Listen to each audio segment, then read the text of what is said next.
Morning class.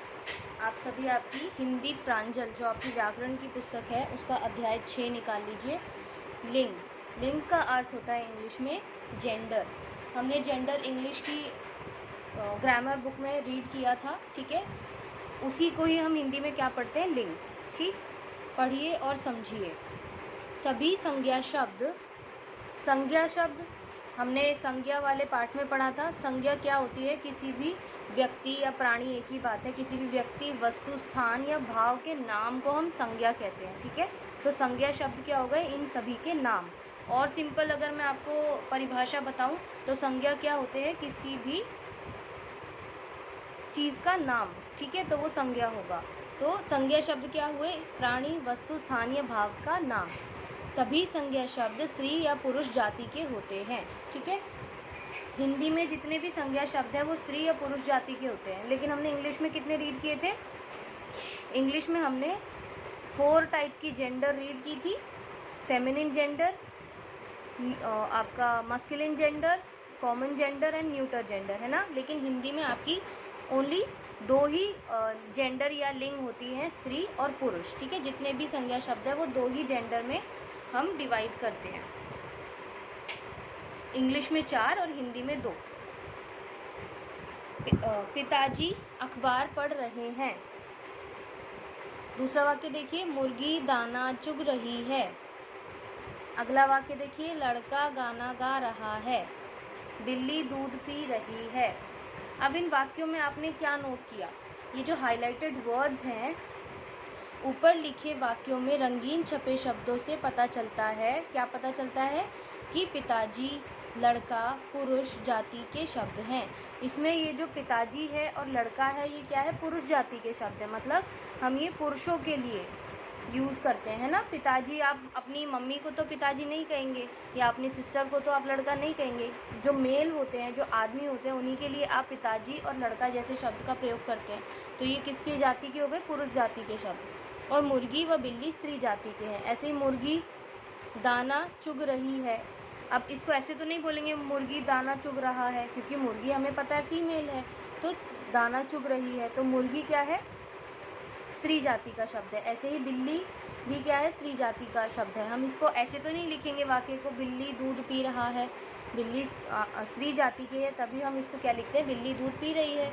तो बिल्ली, मुर्गी, ठीक है, चाची, नानी, ये सब क्या है? मम्मी या माँ, ये सब आपके स्त्री जाति के शब्द हैं। मतलब अब आपको क्लियर थोड़ा समझ आ गया होगा।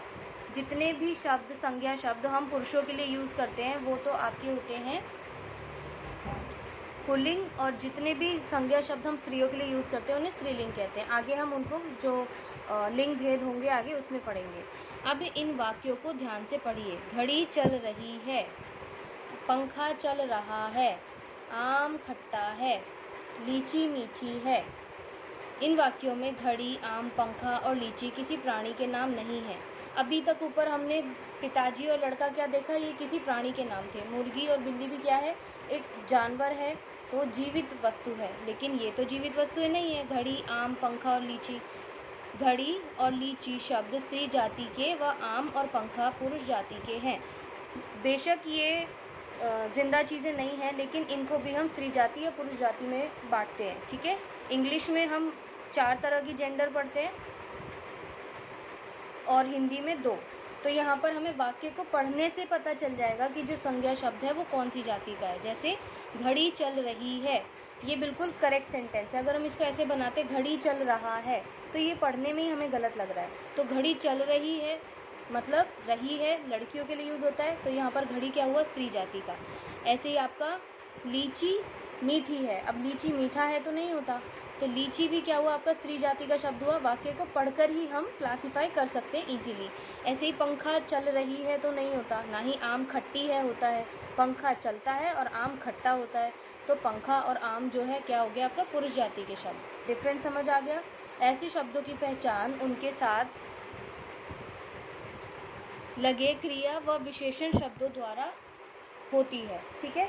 मैंने आपको क्या बताया कि वाक्य को पढ़कर आप ऐसे शब्दों की पहचान कर सकते हैं जो जीवित नहीं है, तो वो स्त्री जाति के या पुरुष जाति के। कैसे कर सकते हैं? क्रिया या फिर विशेषण जो शब्द है उसके द्वारा हम समझ सकते हैं। क्रिया मतलब खाती है, चलती है, बोलती है, तो अगर किसी के साथ ये यूज़ हो रहा होगा तो वो संज्ञा क्या होगी, स्त्री जाति की। खाता है, बोलता है, चलता है, क्रिया होगी तो पुरुष जाति का। जैसे रही है, रहा है, खट्टा, खट्टी, मीठा, मीठी, ये सब क्या है, हम इनको यूज़ के ऊपर, इनको कैसे यूज़ किया जा रहा है। रही है तो मतलब लड़की के लिए होगा, रहा है तो लड़के के लिए होगा। तो ऐसे हम पढ़ कर के क्लासीफाई कर सकते हैं, हम उसमें भेद देख सकते हैं कि कोई जो अजीवित वस्तु है वो कौन सी जाति की है। अब लिंग के भेद, मतलब लिंग कितने प्रकार का होता है, मैंने आपको पहले ही बताया था 2 प्रकार का होता है हिंदी में। लिंग के भेद 2 होते हैं, स्त्रीलिंग और पुल्लिंग। स्त्रीलिंग क्या होता है, इंग्लिश में जो हम पढ़ते हैं ना फेमिनिन जेंडर, वही आपका स्त्रीलिंग है। जो संज्ञा शब्द स्त्री जाति का बोध कराए उसे स्त्रीलिंग कहते हैं। जिन शब्दों से हमें पता चले कि ये शब्द स्त्री जाति से संबंधित है तो वो स्त्रीलिंग के संज्ञा शब्द होंगे। पुल्लिंग मतलब मस्कुलिन जेंडर, दूसरा जेंडर जो हमने इंग्लिश में रीड किया था, जो संज्ञा शब्द पुरुष जाति का बोध कराए उसे पुल्लिंग शब्द कहते हैं। बहुत सिंपल चैप्टर है, इसमें कुछ भी समझने वाला नहीं है, बहुत ईजी है। कुछ शब्द सदा स्त्रीलिंग के रूप में तथा कुछ शब्द सदा पुल्लिंग के रूप में प्रयोग होते हैं। अभी तक हमने पढ़ा कि स्त्रीलिंग और पुल्लिंग 2 तरह के आपके लिंग होते हैं। लेकिन यहाँ पर एक जो इम्पोर्टेंट चीज़ है वो क्या, कि कुछ ऐसे शब्द हैं जिनको हम हमेशा ही स्त्रीलिंग के रूप में प्रयोग करेंगे और कुछ ऐसे शब्द हैं जिनको हमेशा ही हम पुल्लिंग के रूप में यूज़ करेंगे। फॉर एग्जाम्पल सदा स्त्रीलिंग शब्द कौन से हो गए, नदी।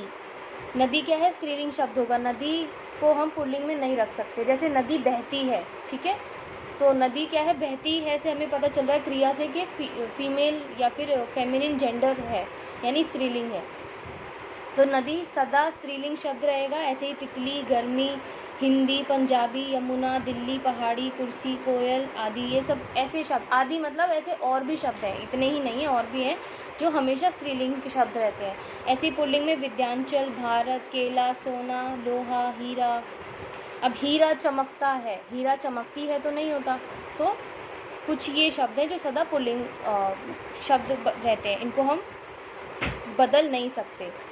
जैसे कुछ अन्य पुल्लिंग और स्त्रीलिंग शब्द, जैसे यहाँ पर चाचा का स्त्रीलिंग चाची हम बदल सकते हैं, तो ये जो सदा स्त्रीलिंग और सदा पुल्लिंग शब्द पढ़े हैं इनको हम बदल नहीं सकते, ठीक है।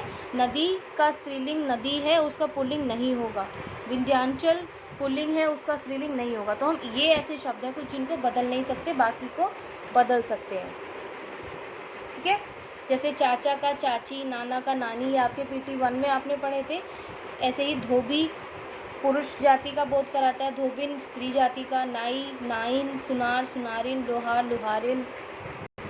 अब जो आपको PT 3 में लर्न करना है वो क्या है, घोड़ा का स्त्रीलिंग घोड़ी, लड़का लड़की, मोर मोरनी, चूहा चूहिया, ठीक है। आपको इतना आपको PT 3 के लिए लर्न करना है, ठीक, PT 3। ध्यान दें यहाँ पर डॉक्टर, मंत्री, इंजीनियर, प्रोफेसर, प्रधानमंत्री आदि शब्द स्त्री व पुरुष दोनों के लिए प्रयोग किए जाते हैं। जैसा कि हमने किस में देखा था, आपका इंग्लिश में हमने कॉमन जेंडर पढ़ा था, जिसमें कुछ ऐसे वर्ड थे, ऐसी नाउन्स थी जो फीमेल और मेल दोनों के लिए यूज़ होती है।